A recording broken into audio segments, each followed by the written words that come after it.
Os evangelhos de Mateus, Marcos e Lucas narram um episódio de grande tribulação, de incerteza e de medo que aconteceu com os discípulos de Jesus. Narram uma tempestade noturna no mar da Galileia e o que essa tempestade noturna causou nos discípulos. Nós vamos examinar o texto de Marcos, Marcos no capítulo 4, versos 35 a 41. Vamos ao texto. Naquele dia, já sendo tarde, disse-lhe Jesus: Passemos para outra margem. Jesus havia curado o dia todo, pregado o dia todo, atendido as pessoas, e agora ele queria passar para o outro lado. Ao cair da tarde, Jesus falou aos discípulos, convidando-os para a travessia. Vamos passar para outra margem. Marcos 4:35, verso que acabamos de ler. Jesus sabia que uma tempestade viria, mas ainda assim chamou-os para ir. E tinha uma lição de vida muito importante para ensinar a seus seguidores mais próximos.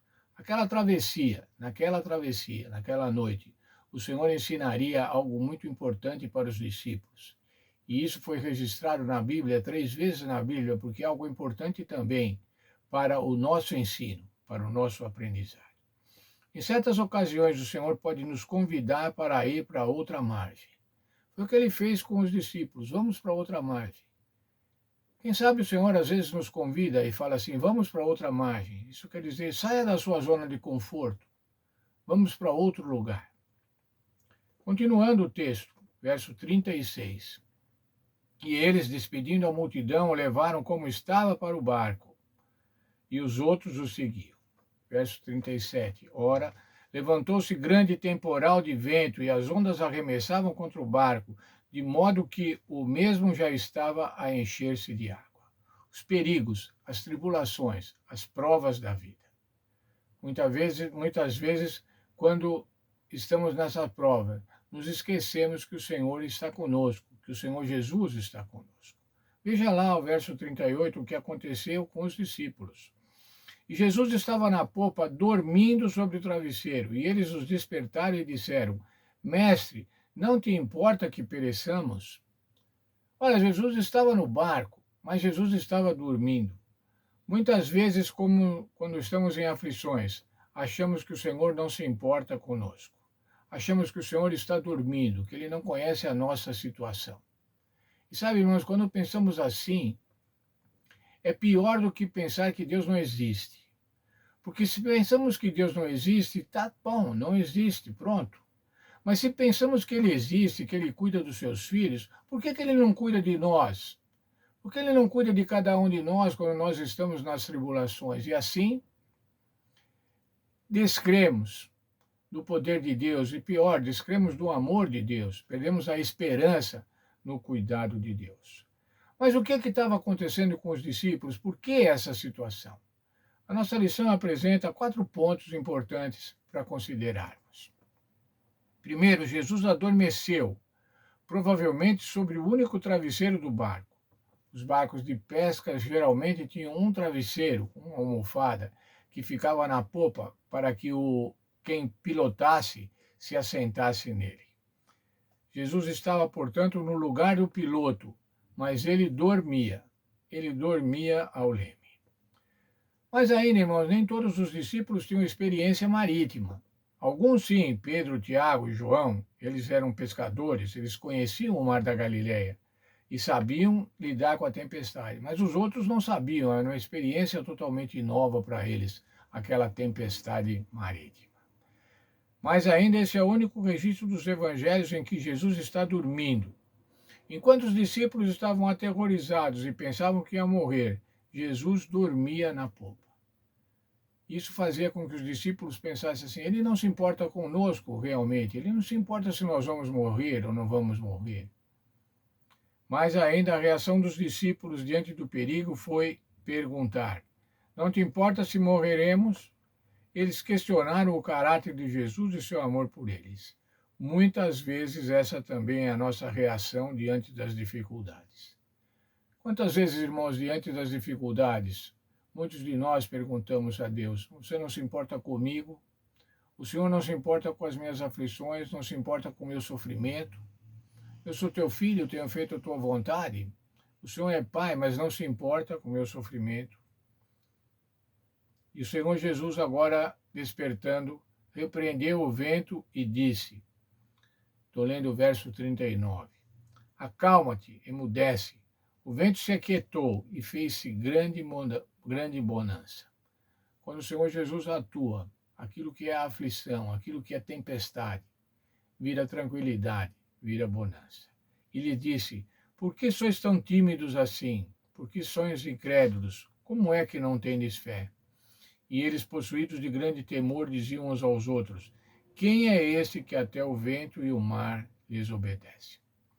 As aflições, as impossibilidades humanas são as oportunidades de Deus.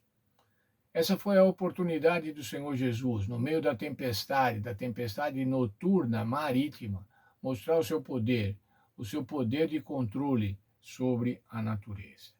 Em meio ao desespero, podemos tentar salvar a nós mesmos, como os discípulos. Às vezes, quando sofremos perdas e dores, começamos a duvidar do amor e do cuidado de Deus. Esperamos que ele haja conforme o nosso ponto de vista humano, mas assim como aconteceu com os discípulos, é nas tempestades da vida que Deus pode realizar os maiores milagres. Os maiores milagres que Deus pode realizar nas nossas vidas são quando estamos sob tempestade, quando estamos em provação. Ele é sempre fiel, mesmo quando sua aparente ausência nos deixa perplexos. O Senhor está conosco em nossas tempestades e pode acalmá-las quando não conseguimos. Veja, irmãos, o Senhor está sempre conosco. O Senhor está sempre conosco nas alegrias, nas realizações, nos sucessos, mas o Senhor está sempre conosco e nós percebemos mais isso nos nossos infortúnios, nas nossas necessidades, nas nossas tribulações. Nossa lição apresenta um texto para meditar, uma meditação. Qual costuma ser a sua reação diante das tempestades da vida?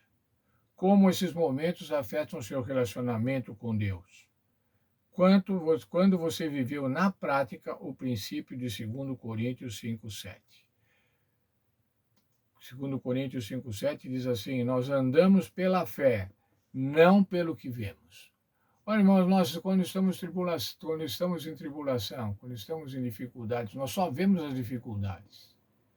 E não vemos as dificuldades e deixamos de ver aquilo que não se vê. A fé é a certeza das coisas que não se vê. Deixamos de ver o Senhor Jesus cuidando, o Senhor Deus cuidando de cada um de nós. Veja o texto de Hebreus 10:38. Como é que o Filho de Deus deve viver? O meu justo viverá pela fé.